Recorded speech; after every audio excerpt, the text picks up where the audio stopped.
Paulus bilang menyerahkan seorang perawan kepada nggak boleh Pak Pendeta.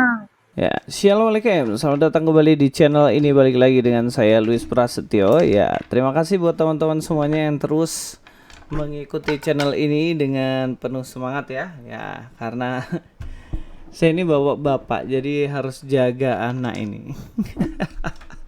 Saya akan buat video sambil gendong junior ini. Lu. Memang agak ribet guys, tapi mau nggak mau ya kita harus jalani. Ya toh, ya hari ini kita akan bahas soal Kainama. Kainama dia mau kawin dia di surga. Makanya kalau kita lihat statementnya dia mengatakan, siapa penghulunya kalau nanti di surga ini kawin? Bersukaria melihat anak domba kawin itu kan? Iya, 1907. Ini ya Pak Ustadz, marilah kita bersuka cita dan bersorak-sorai dan memuliakan Dia, karena hari perkawinan anak domba telah tiba dan pengantinnya telah siap sedia. Asik. Udah sempit, banyak orang, ada yang mau merit lagi nih. Ada yang mujab kabul, tempat di kibat. Udahlah, saya membayangkan aja saya pusing, Ustaz. Ini ada yang mau kawin ini. Ada yang mau kawin. Nah, permasalahannya di surga nanti kawin, penghulunya siapa? Catering, kan kita mesti mikirin catering kan? Catering. Terus hiburan misalnya. Kan mesti ada solo keyboard. Iya dong? Lipton tadi. Oh iya dong. Paling enggak lagunya kan apa? Jangan dulu gitu kan. Janganlah diganggu gitu kan. Biarkan saja, biar duduk dengan tenang. Kan gitu. Ikan dalam kolam kan perlu ada itu. 2 Korintus 11 nomor 15. Paulus ini. Silakan Bung Ade. Sebab aku cemburu kepada kamu dengan cemburu ilahi, karena aku telah mempertunangkan kamu kepada satu laki-laki untuk membawa kamu sebagai perawan suci kepada Kristus. Innalillahi wa inna ilaihi raji'un.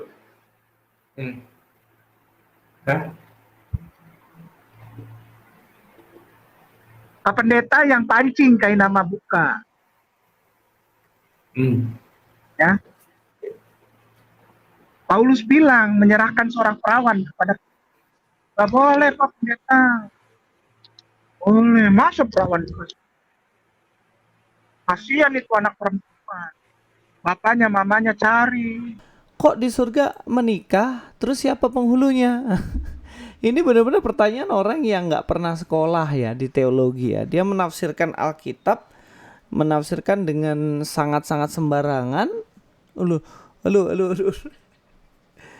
Dia menafsirkan dengan sangat sembarangan dan dia hanya mengerti secara literal. Mengerti secara literal ini dalam arti dia mengerti main ini. Dia mengerti itu hanya sebatas apa yang dia baca.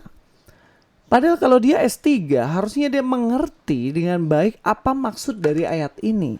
Apakah ini benar-benar perkawinan secara literal atau ini sebenarnya hanya kiasan saja. Nah, kalau kita tahu ya dalam ajaran Kristen itu, di dalam ajaran Kristen tidak ada yang namanya kawin mengawin di sorga. Katakan seperti ini. Katakan ya. Yesus menjawab mereka, kamu sesat sebab kamu tidak mengerti kitab suci maupun kuasa Allah. Karena waktu kebangkitan orang tidak kawin dan tidak dikawinkan, melainkan hidup seperti malaikat di sorga. Dari sini aja udah jelas bahwa menunjukkan tidak ada kawin mengawin di sorga. Jadi kenapa bisa sampai dalam Alkitab yang lain, terutama dalam kitab Wahyu itu dikatakan ada perkawinan anak domba dan pengantinnya sudah tiba. Maksudnya apa? Ya Kainama ini kalau dia pintar, dia pasti tahu ini maksudnya apa. Sepanjang Alkitab, Tuhan itu menganalogikan hubungan antara jemaat dengan Allah itu dengan analogi perkawinan. Loh, emang boleh pakai itu? Iya. Sekarang hubungan yang melekat sekali, hubungan yang memiliki kedekatan yang begitu intim itu siapa? Ya suami istri. Sehingga anak domba yang adalah Kristus kemudian dia menantikan perkawinan dengan pasangannya yaitu jemaat, umatnya, orang Kristen.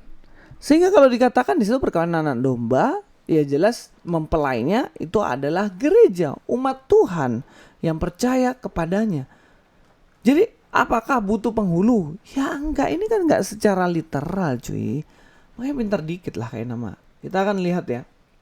Dalam Yesaya 54 ayat 5, sebab yang menjadi suamimu ialah dia yang menjadikan engkau. Tuhan semesta alam namanya, yang menjadi penebusmu ialah yang maha kudus. Allah Israel, ia disebut Allah seluruh bumi. Loh dari sini, kayak nama kan bingung. Ini orang Yahudi juga percaya ini loh. Orang Yahudi juga percaya. Kenapa? Karena ini kan teks ini ditujukan pada Israel. Yang mana suaminya, bangsa Israelnya adalah Allah. Allah penciptanya. Loh apakah ini berbicara mengenai perkawinan secara literal, pergi ke KUA, catatan sipil, dinikahkan? Nggak gitu juga lah konsepnya kayak nama. Cerdas sedikit lalu tuh. Masa kayak gitu aja kamu nggak ngerti tuh loh kayak nama. Ngaku-ngaku lulusan Haifal. Nah ribet kalau urusan sama orang yang nggak tahu apa-apa, ngocehnya banyak banget. Terus dipikir udah pinter, dirinya tuh mikir bahwa dirinya tuh orang pinter gitu loh kayak nama ini. Padahal hal kayak gini dia nggak ngerti. Ya saya tambah ayat lagi ya. Kalau kita lihat dalam 2 Korintus, sebab aku cemburu kepada kamu dengan cemburu ilahi, karena aku telah mempertunangkan kamu kepada satu laki-laki untuk membawa kamu sebagai perawan suci kepada Kristus.